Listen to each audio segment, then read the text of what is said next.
The 1176 is one of the most legendary and ubiquitous compressors ever made. Along with the Fairchild and LA2A is the holy triad of compressors. But since its conceptions in 1967, the 1176 has been going through many revisions, and in this video, we're gonna take a look at the history of this legendary compressor.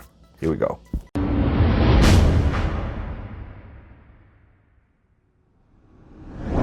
Hello everyone, welcome back to MixBest TV. Hope you're having a great day. Before we start, please check the info box down below for my mixing courses on Pro Mix Academy, free plugin special discounts and offers. And if you really want to learn how to mix and master professionally, click the join button down here, become a MixBest TV member and access the already big and always growing library of full mixing courses, start to finish, mastering courses on so many different genres and a lot more. And if the videos are helping you, please consider using the new feature, the super thanks, down here and support the channel.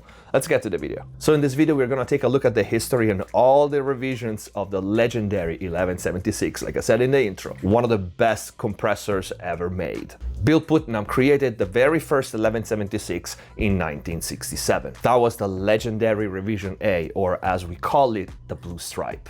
Although it was the basis for all the future revisions of the 1176, it had many peculiarities that sets it apart from the other revisions. First of all, it's the only one sporting the now iconic silver faceplate with the blue stripe. It was the only revision using FETs rather than bipolar transistors in the preamp and line amps. Finally, the blue stripe did not have the low noise circuit, which was implemented in the following revisions. This made it so the Revision A had more harmonic distortion at the expense of a higher noise floor. According to Universal Audio, only 25 of these were made, serial number from 101 to 125, making this compressor one of the rarest pieces of analog gear you can possibly get. If you can find one in working condition, the prices are pretty crazy, going from a minimum probably of $10,000 to 25. With the same look, there was a Revision AB, which changed some resistor values and added a bypass cap for the resistors feeding the gain reduction FET. For all intent and purposes, this was a Revision A, just a little more stable and controllable. In 1970, we have the Revision C, D, and E. According to many, the best sounding revision of all. The first two big differences we notice is now the compressors got a new black front panel and the LN, low noise, signification. These two changes were introduced in Revision C and codified in Revision D. All of these circuit changes were intended to reduce noise and distortion. Revision C, D, and E are basically the exact same with some superficial differences. But for Revision C, the low noise circuit was kept into its own epoxy module to protect the not yet patented design that was later on added on the main board for Revision D. Revision E only added the 220 volts option to operate overseas. Most of modern reissues and clones are based on Revision D. In 1973, we have Revision F and G.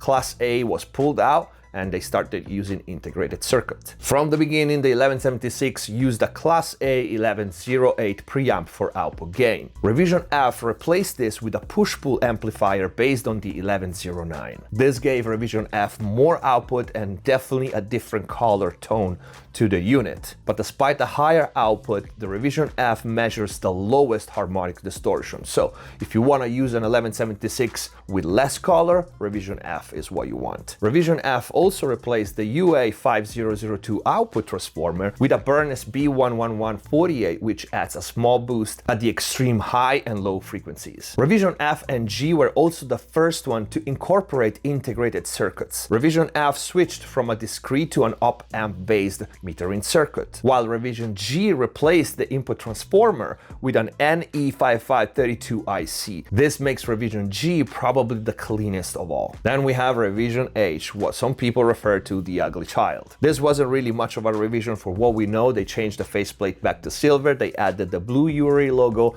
and the red off button. These were all the old vintage revisions and their history, and nowadays we have many companies making clones and reissues. But in 2022 we have a new, never seen before revision, and I want to say actually two of them by what for me makes the best 1176 right now on the market. The first one is the Stam 76D Plus, a one-to-one replica of the most sought after Revision D with a tube inside. I unboxed this great unit in this video. I'll put the link here or in the info box down below, and soon I will make a dedicated review video of it. Just to give you perspective, there are some used Revision D on the market going for $10,000 or $13,000. And the second great option that we have in 2022, you see it on my desk, is the Stam 76 ADG, in which you basically have all the best revisions in one unit, A, D, and G. And in use, it's priceless to have all the three revisions very different sounding at the switch of a button. I have a dedicated video on that one as well. I'll put the link somewhere here or in the info box down below, and you see me using it every day. And this is it for this video. Let me know in the comments down below, first of all, if I missed something. If you like the video, please don't forget to leave a like. If you like these types of video, we can do more history of famous pieces of gear. And please consider using the super thanks and support the channel. Check all the links in the info box down below before you go. Subscribe if you haven't already. Stay safe. See you next time. Hands on my neck, hands grip my throat, lift me up.